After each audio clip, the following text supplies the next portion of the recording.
Sa datos ng Department of Social Welfare and Development o DSWD, umabot na sa higit 114 million pesos ang kabuoang ayuda na naipamahagi.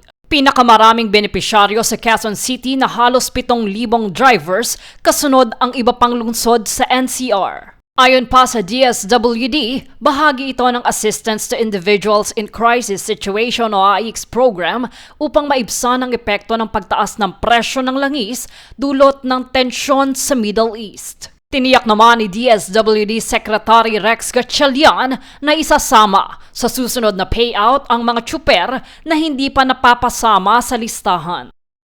Dagdag pa ng ahensya, patuloy ang pakikipag-ugnayan sa Land Transportation Franchising and Regulatory Board o LTFRB at mga lokal na pamahalaan upang matiyak na walang driver na maiiwan sa pagbibigay ng tulong.